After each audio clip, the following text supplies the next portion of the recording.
Okay, this is my final eye retouching lesson, and it's for a little bit more advanced users. If you've gone through the previous lessons and if you want a few little added tips, here you go.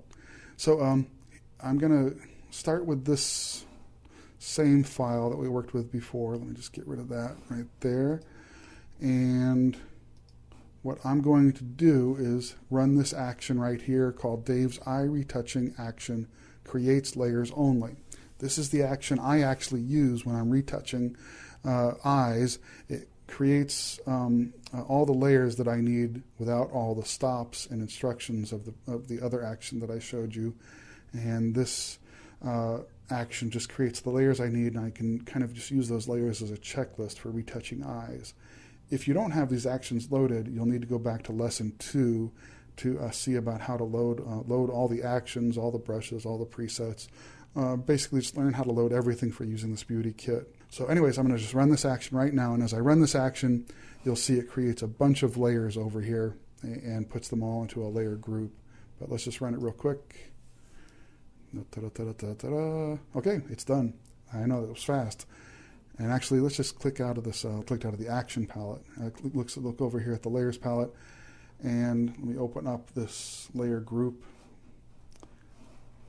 And you can see it's gone in and it's just created all of the layers that we previously talked about. So I've got them all right here. And like I said, I use this kind of like a checklist. When I'm retouching eyes, I can go in and I have a layer for cleaning up the eye, and I can use that for going in and cleaning up all the problems that might be in the eye, getting rid of the little bit of veins and things like that, or stray eyelashes that might be coming down. And I just can go in and then I have each layer already set for me, and I can do it step by step and just follow the layer group all the way up to the top. And just working on each layer, the iris ring layer, the create catch light layer. And if you don't know what I'm talking about for using each of these individual layers, just go back to the individual lessons previously on how to use these individual layers and the brushes and everything that's associated with them, and you'll figure it out pretty quickly. So anyways, this is, like I said, I just wanted to show you the action that I use, and I'm giving this action to you as well, the action that just creates all of these layers for me and then puts them in a nice little layer group, so it's easier for me to make adjustments, go back, change anything I need to, correct anything. Just makes it a lot easier to use.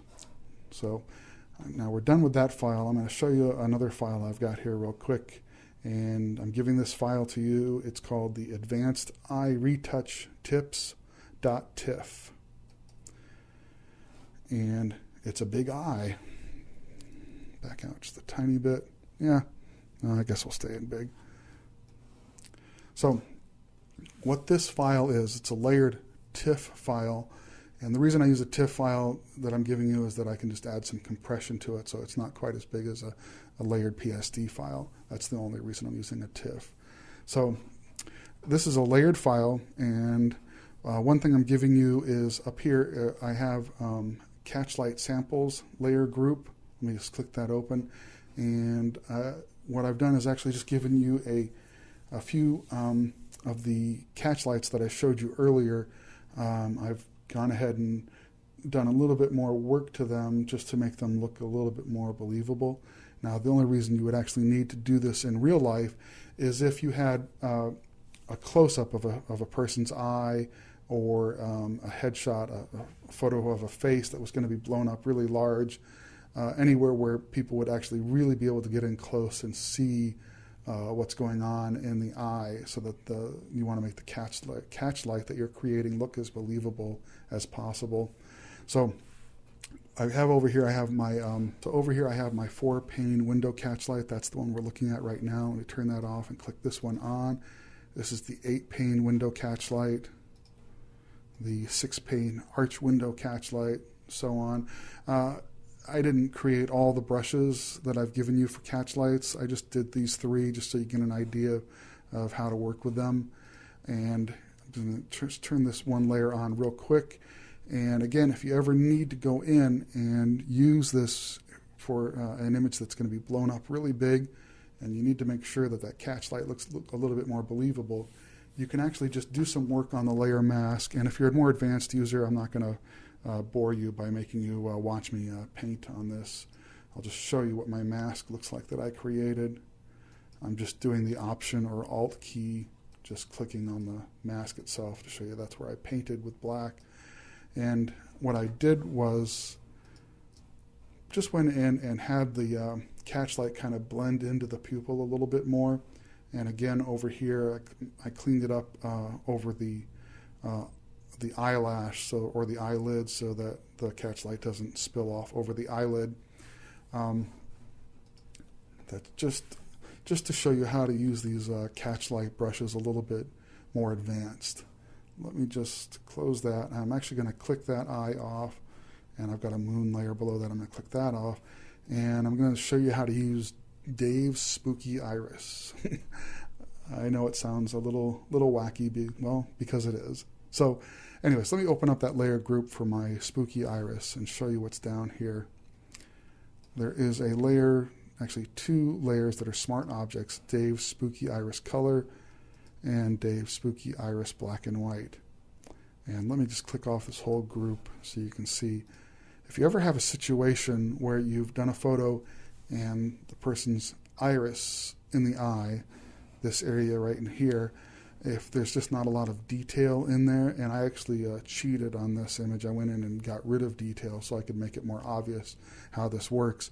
But if you have an image where there's just not much detail, not much interesting going on in the iris, you can actually just cheat and drag over onto your image one of my Spooky Iris layers. You can just click on the layer and just drag it over. Oops, no, I don't want a layer style.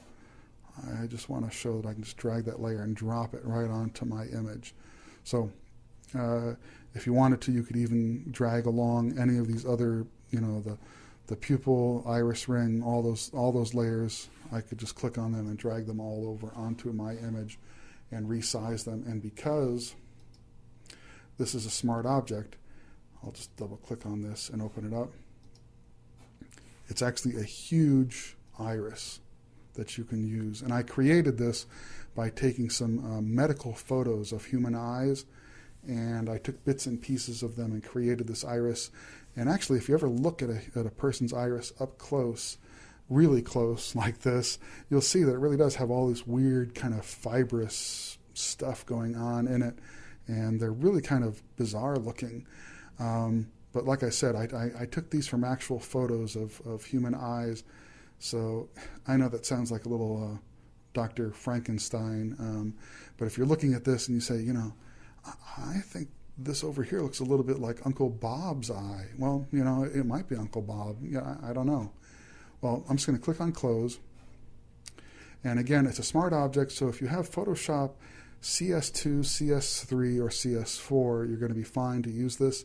If you have anything before CS2, smart objects didn't exist, and you won't be able to use this file at all.